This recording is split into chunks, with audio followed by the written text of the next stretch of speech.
Welcome students. अब हम देखेंगे एक और तरह का वेरिएशन जिसका नाम है मल्टीटास्किंग ऑपरेटिंग सिस्टम।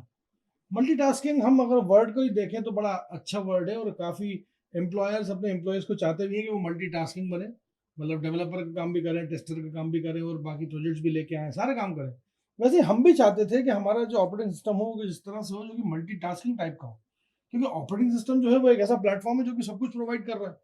तो ऑपरेटिंग सिस्टम मल्टीटास्किंग हो, इसको इसकी एक एबिलिटी थी जो कि कॉन्करेंट प्रोसेस, मतलब दो या दो से अधिक कोई एक्टिव प्रोसेस हैं उनको साथ में परफॉर्म कराना।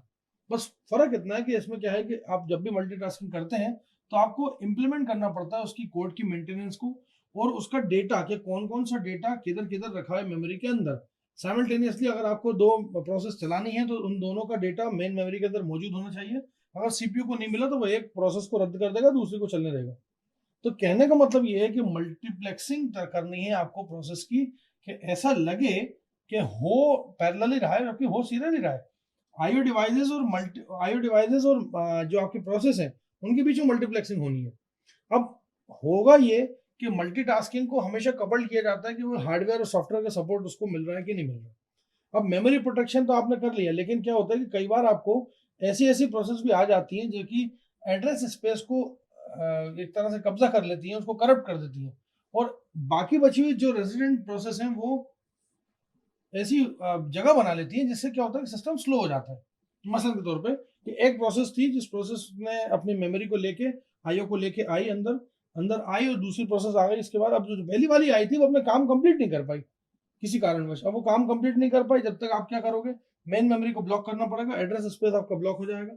अब आपने सीओए पढ़ा था, उसमें देखा होगा कि आपने एड्रेस स्पेस और डेटा स्पेस जो होता है वो उसमें बड़ा लिमिटेड चीज़ें रहती हैं। मतलब मेन मेमोरी की अगर हम बात करें तो उसके पास भी जो एड्रेस बार है, एड्रेस स्पेसेस है, वो कम रहते हैं। अब आपने अगर उसको ऑक्यूपाई कर लिया और छोड़ भी नहीं रहे, मैं यहाँ पे आऊँ और यहाँ पे आके मैं यहाँ पे खड़ा हो जाता हूँ और नहीं पढ़ा रहा, चुपचाप बैठा हूँ, तो क्या होगा, जो मेरे बात पढ़ाने आएंगे उनको लगेगा कि यार ये तो टाइम वेस्ट है। तो कुल मिला के मल्टीटास्किंग अगर आपको करनी है तो उसके लिए प्रोसेस, उससे एसोसिएट उसकी मेमोरी और पूरी तरह से साजो सामान जो भी होते हैं। और ये नहीं कि जंग पे जा रहा है और हथियार तो लेके आ गए और कह रहा है कि साहब गोली जो है वो अभी इंडिया छूट गई, मैं आ रहा हूँ 1 मिनट जरा, आप थोड़ा सा सब्र रखना, मैं बस 5 मिनट में होके आ रहा हूँ। तो वो कहेंगे रुको रुको 1 मिनट, गोली खा के जाओ पहले। तो ऐसा नहीं होगा। मल्टीटास्किंग में अगर मान लीजिए कोई सिस्टम अगर आता है, कोई प्रोसेस आती है, तो उसको सारी हार्डवेयर और सॉफ्टवेयर फ्लेक्सिबिलिटी भी अपनी देखनी पड़ेगी, मेमोरी का प्रोटेक्शन देखना पड़ेगा, अननेसेसरी यूसेज नहीं करना पड़ेगा। मल्टीटास्किंग प्रोसेसर ये करते थे, मल्टीटास्किंग प्रोसेसर इसलिए यूज जब करे जाते हैं तो ये चीज़ का खास ध्यान रखा जाता है कि जो भी प्रोसेस उठ के आए उसके बचे हुए चीज़ें भी हैं वो उठ के आ जानी चाहिए। ये था multitasking operating system. Thank you so much.